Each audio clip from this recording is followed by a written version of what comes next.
লোকবিশ্বাস আৰু অসমীয়া কবিতাত প্ৰকৃতিৰ জমাদাৰ এই শীৰ্ষক মানস প্ৰতিম দত্তৰ এটি কথিকা। সম্প্ৰতি জলবায়ু পৰিৱৰ্তন, বন ধ্বংস, গোলকীয় উষ্ণতা বৃদ্ধিয়ে বহু চৰাই জীৱন আৰু ভৱিষ্যতলৈ চৰম ভাবুকি কঢ়িয়াই আনিছে। ভৱিষ্যতৰ প্ৰতি ভাবুকিৰ সন্মুখীন হোৱা তেনে এবিধ চৰাই হৈছে শগুন। এটা সময়ত নদীৰ কাষত, ওখ গছত, পাহাৰীয়া ঠাইত দেখা পোৱা চৰাইবোৰ আজিকালি সহজতে দেখা পোৱা নাযায়। ইহঁত ক'লৈ গ'ল বাৰু? কেনেকৈ ক'ত আছে? এই কথাবোৰ জানিবলৈ মন নাযায়নে? আহক আমি প্ৰথমে শগুন কি আৰু কেনেকুৱা সেই বিষয়ে আলোচনাৰে আমাৰ অন্বেষণ যাত্ৰা আৰম্ভ কৰোঁ। শগুন মূলতঃ এবিধ মাংসহাৰী চৰাই। খাব পৰা গুণ থকা বাবে এই চৰাইবিধৰ নাম শগুন। ইহঁতে গেলা পচা জীৱ, মৰাশ আদি খাই নিজৰ জীৱন নিৰ্বাহ কৰাৰ লগতে প্ৰকৃতিক প্ৰদূষণৰ পৰা মুক্ত কৰে। ভাৰতবৰ্ষত পোৱা মুঠ 9টা প্ৰজাতিৰ শগুনৰ ভিতৰত 6টা প্ৰজাতিৰ শগুনহে আমাৰ ৰাজ্যত পোৱা যায়। মহাকাব্য ৰামায়ণৰ পাতৰ পৰাই পৰিচিত শগুন সম্প্ৰতি বিলুপ্তপ্ৰায় জীৱ হিচাপে পৰিগণিত হৈছে। মহাকবি বাল্মীকিৰ কাব্যগ্ৰন্থ ৰামায়ণত উল্লেখ থকা মতে ৰাৱণে লংকালৈ সীতাক হৰণ কৰি নিয়াৰ পাছত সীতাক উদ্ধাৰৰ নিমিত্তে বান্দৰ সেনাই সন্ধান চলায়ো কোনো ধৰণৰ ৱাদি লাভ নকৰাত নিৰাশ হৈ পৰিছিল। তেতিয়াই সম্পাতি নামৰ এটা বুঢ়া শগুনে সীতাক বন্দী কৰি থোৱা স্থানৰ সম্ভেদ দি সহায় কৰিছিল। সম্পাতি আছিল ৰাৱণে সীতাক হৰণ কৰি আনোতে বাধা প্ৰদান কৰি প্ৰাণ হেৰুওৱা জটায়ুৰ ভাতৃ। আকৌ হিন্দুৰ উপকথা মতে শগুনক দেৱী মাতৃ হিচাপে গণ্য কৰা হয়। শগুন বা শকুনি দেখিবলৈ ৰূপৱতী নাছিল বুলি বিশ্বাস কৰা হয়। আন এক ৰূপকথা মতে হৰকৰ অপ্সৰা মেনকাই যেতিয়া নৱজাত কন্যা দলিয়াই দিছিল তেতিয়া শগুনে উদ্ধাৰ কৰি তুলি তালি ডাঙৰ দীঘল কৰাৰ বাবে কন্যাৰ নাম হৈছিল শকুন্তলা। পাৰ্চী লোক পৰম্পৰাতো শগুনৰ লক্ষণীয় ভূমিকা আছে। এই পৰম্পৰা অনুসৰি মৃতকৰ মৃতদেহ টাৱাৰ অৱ চাইলেন্স নামৰ এক বিশেষ ওখ গৃহত ৰখা হয়, যাতে শগুনে আহি সেই মৃতদেহ কম সময়তে ভক্ষণ কৰি শেষ কৰিব পাৰে। তেওঁলোকে বিশ্বাস কৰে যে শগুনে মৃতদেহ ভক্ষণ কৰি মৃতকৰ আত্মাক সদ্গতি প্ৰদান কৰে। ইজিপ্তৰ ধৰ্মীয় বিশ্বাসতো শগুনৰ বৰ্ণনা পোৱা যায়। তেওঁলোকৰ বিশ্বাস মতে প্ৰাচীন মিছৰত নেখবেট নামৰ এগৰাকী দেৱী আছিল। তেওঁৰ দুখন ডেউকা আছিল। সেই ডেউকা দুখন সুৰক্ষাৰ প্ৰতীক বুলি গণ্য কৰা হয়। শগুনৰ পাখি সদৃশ পোছাক পিন্ধি নেখবেটে মিছৰ চহৰক ৰক্ষা কৰিছিল বুলি জনা যায়। সেই সময়ত ৰজাসকলে শগুনক ৰাজকীয় বুলি গণ্য কৰিছিল আৰু ৰাণীসকলে শগুনৰ মূৰৰ সদৃশ মুকুট পিন্ধি নিজকে নেখবেটৰ প্ৰতিনিধি হিচাপে প্ৰদৰ্শন কৰিছিল বুলি শুনা যায়। আকৌ গ্ৰীচত শগুনক বসন্তৰ প্ৰতীক বুলি বিশ্বাস কৰে। অসমীয়া কাব্য সাহিত্যতো শগুনৰ বৰ্ণনা আৰু প্ৰশংসা তথা পৰিচয়মূলক বিশ্লেষণ শুনা যায়।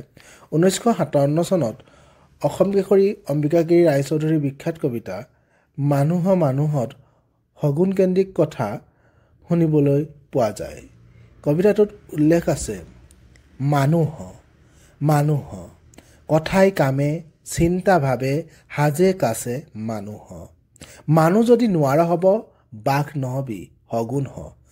বাঘ হলে তই নিৰীহ জীৱক হত্যা কৰি ৰক্ত পি গোটেইখনক আৰ্তনাদৰ বিভীষিকাত বুৰাই দি বতাহৰ গাত গেলা পচাৰ বিষ বাষ্প উদ্গাৰি জীয়াৰ আঘাত বৰ্তি থকা স্বাস্থ্যৰ ধনৰ কণ মাৰি আৰু কাৰ কত ৰুধিৰ পিবি লুকাই ৰবি নেজ পাৰি। শগুন হলে মৰা গেলাৰ গ্লানি ঠোঁটত কুচাই লৈ পোনে পোনে পাখি মেলি শূন্যত গৈ থিতি হৈ আনন্দৰে উৰি উৰি ভাহি ভাহি ঘূৰি ঘূৰি গেলা পচাৰ স্বাস্থ্যহৰা ৰোগ বীজাণুৰ মূল তুলি স্বস্তি লভি সুখ পাবি নৰ সমাজ ৰক্ষা হল বুলি মানুহ যদি নোৱাৰ হব বাঘ নহবি শগুন হ। অসমৰ পৰিৱেশ প্ৰকৃতিৰ এক এৰাব নোৱাৰা পক্ষী প্ৰজাতি হ'ল শগুন।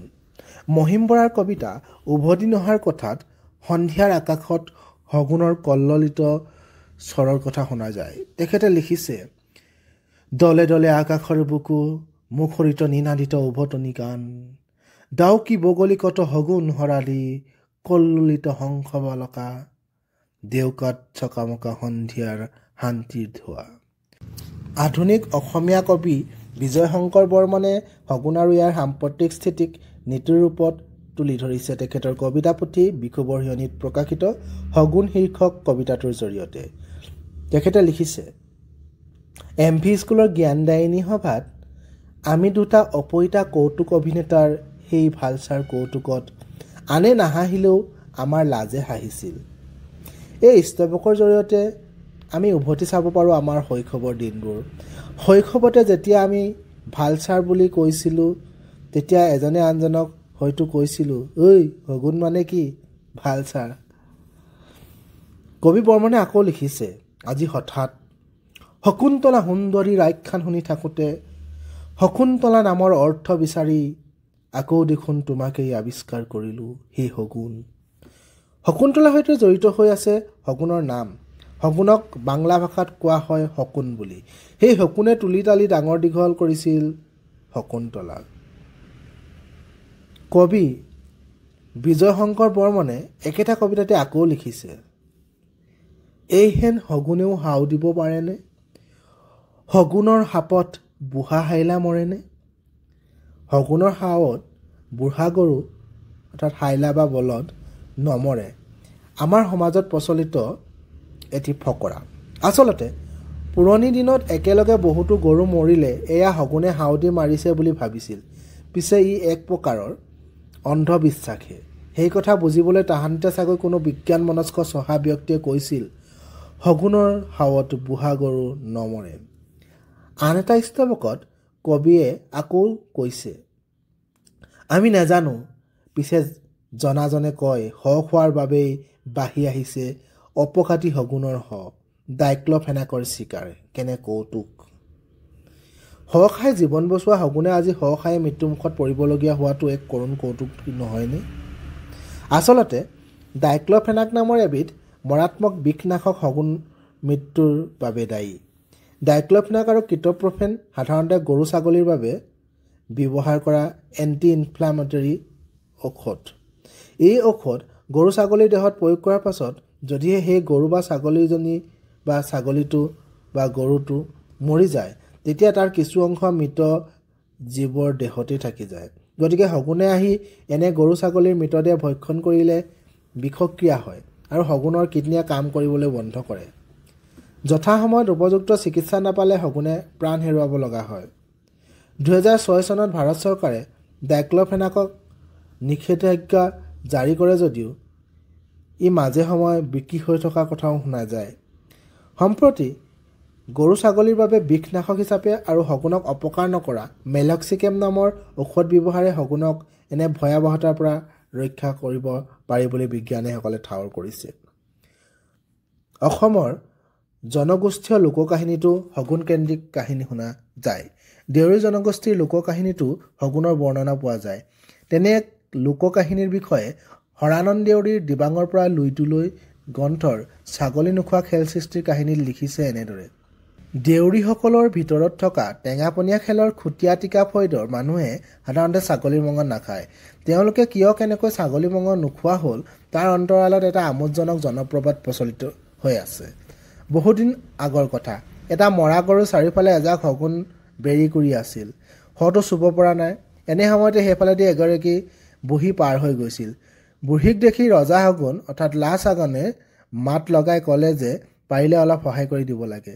বুঢ়ীয়ে যেতিয়া উপকাৰ কৰি দিবলৈ ৰাজি হ'ল, তেতিয়া ৰজা শগুনে পুনৰ জনালে যে সিহঁতৰ বাবে আজি বহুদিনৰ পিছত আহাৰ এটা মেলিছে, অথচ উক্ত শটো খাবলৈ চুব পৰা নাই। বুঢ়ীয়ে তাৰ কাৰণ সোধাত ৰজা শগুনে জনালে যে যিকোনো মৰা হয় যদিও সিহঁতৰ ভক্ষ্য, কিন্তু পশ্চিমলৈ মূৰ কৰি পৰি থাকিলে সিহঁতে খাব নোৱাৰে। আগত পৰি থকা শটো পশ্চিমুৱা হৈ পৰি থকাৰ বাবে শগুনৰ অভক্ষ্য, গতিকে যিকোনো উপায়েৰে মৰা শৰ মূৰটো পশ্চিমৰ পৰা আন দিশলৈ ঘূৰাই দিব লাগে, যাতে অভক্ষ্য তৎমুহূৰ্ততে ভক্ষ্য হৈ পৰে। সহায়ৰ বিৱৰণ শুনি মৰা গৰুটোৰ নেজত ধৰি বুঢ়ীয়ে কোনোমতে টানি মেলি কিঞ্চিত লৰচৰ কৰি অন্য দিশলৈ কৰি দিলে। তাকে দেখি ৰজা শগুনে শটো চুই দিয়া মাত্ৰকে অন্যবোৰ শগুনে খাবলৈ লাগি গ'ল। বুঢ়ী যাবলৈ ওলালত ৰজা শগুনে বুঢ়ীক এইকণ উপকাৰ কৰি দিয়াৰ অনুগ্ৰহত কিবা এটা দিব খোজাৰ কথা জনালে। বুঢ়ীয়েও কিনো দিব খুজিছা বুলি চাই দেখে যে এফাকি মৃত সঞ্জীৱনী মন্ত্ৰ, যাৰ গুণত মৰাকো জীয়াই তুলিব পাৰি। ৰজা শগুনৰ পৰা মৰাক জীয়াব পৰা মৃত সঞ্জীৱনী মন্ত্ৰ লাভ কৰি বুঢ়ীয়ে মৃত লোকক প্ৰাণ দিব পৰা হ'ল। তেতিয়াৰে পৰা বুঢ়ীয়ে নাম পালে মৰাণনী বুঢ়ী। এনে মন্ত্ৰৰ দ্বাৰা মৰাৰ পিছত প্ৰাণ ঘূৰাই পোৱা সকলোৱে মৰাণ নামেৰে জনাজাত হ'ল। এই লোককাহিনীটোৰ পৰা এটা সময়ত অসমৰ আকাশত সততে দেখিবলৈ পোৱা শগুনৰ এটা অন্যতম শক্তিশালী প্ৰজাতিৰ ৰজা শগুন বা ৰঙামূৰীয়া শগুনৰ গুৰুত্ব বুজিব পাৰি। সাধাৰণতে মৰাহ এটা পালে আন প্ৰজাতিৰ শগুনে প্ৰথমে খোৱাৰ পূৰ্বে ৰজা শগুনে খায় আৰু তাৰ পিছতে অন্য শগুনৰ প্ৰজাতিয়ে সেই মৰাহক খায় বুলি বিশ্বাস কৰা হয়। ৰজা শগুনে পেট পূৰাই সম্পূৰ্ণকৈ মৰাহৰ মাংস খোৱাৰ পাছতহে অন্য শগুনে মাংস খায় বুলি আৱহমান কালৰ পৰা থকা লোকবিশ্বাস প্ৰচলিত। অৱশ্যে পশ্চিমমুৱা উত্তৰমুৱা এনেবোৰ কথা শগুনে ভক্ষণ কৰাৰ লগত জড়িত নহয় বুলি আমাৰ বাস্তৱ অভিজ্ঞতা আৰু অধ্যয়নে কয়। গতিকে দেখা গ'ল যে পুৰণি দিনৰ পৰা শগুন আৰু মানুহৰ আত্মিক সম্পৰ্ক তথা পৰিৱেশৰ সৈতে ইতিবাচক তথা সুদৃঢ় সম্পৰ্ক আছিল। অথচ মানুহৰ অদূৰদৰ্শিতা আৰু বাসস্থান আৰু খাদ্যৰ অভাৱত মানুহৰ বন্ধুস্বৰূপ এই চৰাইবিধ হেৰাই যোৱাৰ উপক্ৰম হৈছে। আহক আমি সকলোৱে লগ লাগি শগুন সুৰক্ষা আৰু সংৰক্ষণৰ বাবে নিজৰ লগতে আনকো সজাগ কৰি এই সংৰক্ষণ যাত্ৰাত সততাৰে হাতে হাত ধৰি আগবাঢ়ি যাওঁ। অসমীয়া কথিকাৰ অনুষ্ঠানত শ্ৰোতাসকলে ইমান পৰে মানস প্ৰতিম দত্তৰ কথিকা লোকবিশ্বাস আৰু অসমীয়া কবিতাত প্ৰকৃতিৰ জমাদাৰ শুনিলে। এয়া আকাশবাণী ডিব্ৰুগড়।